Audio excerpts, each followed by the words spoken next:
The US ATM network is bigger today than it was 5 years ago. Not smaller, bigger. There's a business that quietly touches millions of Americans every week. One where the math looks simple enough to sketch on a napkin, and where a small army of online creators promise you can turn a $3 fee into passive income with almost no effort. But almost none of them mention what actually happens to that $3 before it reaches your pocket. If you think ATM machines are a dying business slowly being replaced by digital payments, wait until you see what the actual numbers say about where cash is moving and where it isn't. How much does a single machine really make once every hidden cost gets subtracted? Why do most people calculating passive income get the math backward? And what does it actually take to build a route worth selling for real money? Every week, someone on YouTube or TikTok pulls up a simple calculator, a $3 fee per withdrawal, multiplied by a handful of transactions a day, multiplied by 30 days, and the result looks like an easy path to passive income. The problem is that math ignores almost everything that actually determines whether an ATM route turns a profit or drains capital. In the United States, the ATM population didn't collapse the way most people assume. According to the ATM Industry Association, the US ATM network grew by approximately 21,000 terminals between 2021 and the end of 2022, recovering from a pandemic-era low of roughly 450,000 machines in 2020. EMIA now estimates the total active population at between 520,000 and 540,000 machines. At the same time, cash in circulation increased 28% since 2020, according to data presented by the Atlanta Fed at ATMIA's 2023 annual conference. Source: ATMIA, Business Wire, September 2023, ATM Marketplace. But behavior at the machine level tells a different story. According to the Federal Reserve's National Payment Volumes Study, ATM cash withdrawals in the US fell from $5.2 billion in 2015 to $3.4 billion in 2024, a drop of more than a third in less than a decade. Over the same period, the average withdrawal amount rose from $134 to $210. People are using ATMs less often, but they're pulling out more money when they do. Source: Federal Reserve, National Payment Volumes Study, CY 2015-24. That's the real backdrop behind any conversation about how much an ATM route earns today. It's not that the machines are disappearing. It's that the math that worked 15 years ago doesn't work the same way anymore. Because the number of transactions per machine has changed, even as the overall network has stabilized and grown. An independent ATM's revenue model comes from two sources: the surcharge fee, charged directly to the user on every withdrawal, and a smaller slice of interchange, paid by the card network. The US surcharge typically runs between $2.50 and $4 per transaction, according to Herringbank and ATM Trader. Interchange adds only 0.10 to 0.25 per transaction, a marginal amount next to what the operator earns from the surcharge itself. Source: Herringbank, ATM Trader. Transaction volume is the variable that decides everything. According to the ATM Industry Association, an independent ATM processes on average between 150 and 300 transactions per month. A study published by Best ATMs Store shows the national average sitting closer to 160 to 180 monthly transactions, generating approximately $432 in gross surcharge revenue per machine per month. After accounting for equipment costs, that produces net profit of roughly $400 per machine for a single unit in an average location. Source: Best ATMs Store, ATMIA. A practical example shows how the math behaves under slightly better conditions. An ATM with 250 monthly withdrawals and a $3.50 surcharge produces $875 in gross revenue before any location split, processing fees, communications, service, or cash handling costs. Source: Fort Yuma ATM. And this is exactly where the simple TikTok math falls apart. because gross revenue is never what ends up in the operator's pocket. There are 4 cost categories that most ATM passive income content simply ignores. The first is the location split, the owner of the establishment where the machine sits. A bar, a convenience store, a laundromat receives between 0.25 and 1 JZR per transaction, or an agreed percentage of the surcharge. This isn't optional. It's the price of access to the customer flow that generates the transactions in the first place. Source: Herring Bank. The second category is fixed operating cost. Transaction processing runs $20 to $50 per month per machine, and cellular connectivity, required for the machine to communicate with the banking network, adds another $15 to $25 monthly.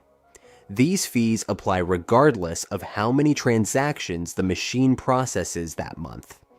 An idle machine still generates fixed cost. Our source: Herring Bank.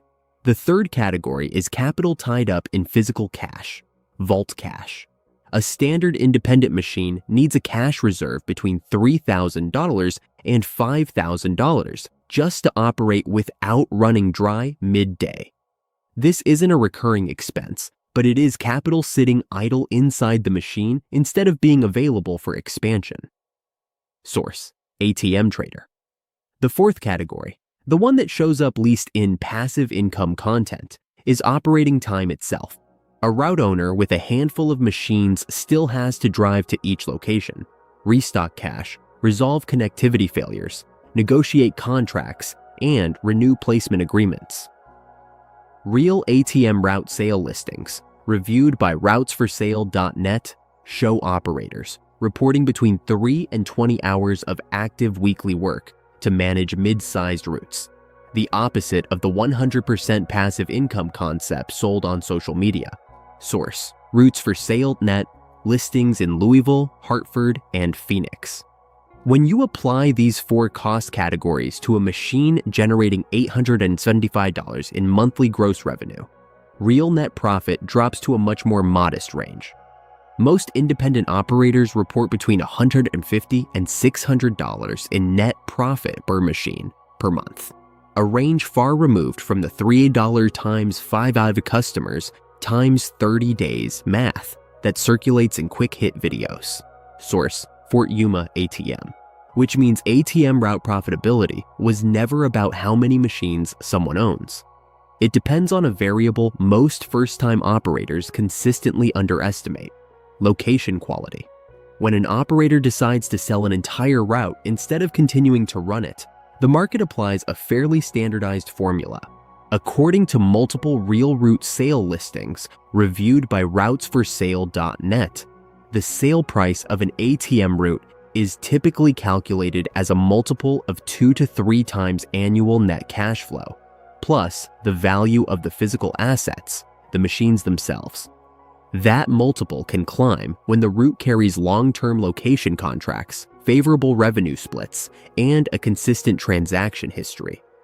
Source: routesforsale.net. BizBuySell's benchmark report on route business valuation multiples shows these figures fluctuating with the broader economic cycle, rising during the post-pandemic period of monetary stimulus, then falling as interest rates climbed to fight inflation. ATM routes aren't immune to that cycle, even though the business tends to be a relatively stable, recession-resistant cash flow model, since demand for physical cash tends to hold up even when overall consumer spending slows down. Source: BizBuySell, Route Business Valuation Multiples Report. What this reveals about the business as a whole is that an ATM route isn't an asset that appreciates on its own over time. It appreciates or depreciates based on 2 entirely different forces: the quality of the individual locations and the structural cash usage trend across the country as a whole. And that's where the 2 future scenarios come into focus. In the first scenario, an operator enters the business without understanding that the real value sits in exclusivity and location traffic, not in the number of machines owned. He buys equipment, places it in average locations with modest cash traffic, and discovers that $400 to $800 in monthly gross revenue per machine turns into $150 to $300 net after real costs, barely covering the time spent on maintenance and restocking. Cash still accounted for 14% of all U.S. consumer payments by number in 2024, according to the Federal Reserve's own diary of consumer payment choice, a share that has largely stabilized since its pandemic-era drop rather than continuing to collapse. But an operator sitting in mediocre locations captures none of the upside from that stabilization. No source: Federal Reserve, 2025. Diary of Consumer Payment Choice. In the second scenario, an operator selects locations with genuinely high cash traffic: bars, laundromats, cannabis dispensaries, 24-hour convenience stores, where demand for physical withdrawal remains strong even within a national cash usage share that's smaller than it was 2 decades ago. He negotiates favorable splits, keeps long-term contracts in writing, and builds a route of 6 to 12 machines. The size the industry itself considers the minimum needed to justify travel and restocking time without depending on outside help. That operator builds a sellable asset, one that can command 2 to 3 times annual cash flow, in a market that, despite being structurally smaller than its 2019 peak in transaction count, remains genuinely profitable for anyone who understands exactly where physical cash still moves. Source: ATM Depot, rootsforsale.net. The difference between the two scenarios was never about how many machines someone owns. It's about understanding that an ATM route, underneath everything, doesn't sell cash. It sells access to it, in a country where fewer people need that access every year, but where the people who still do pay for it every single day.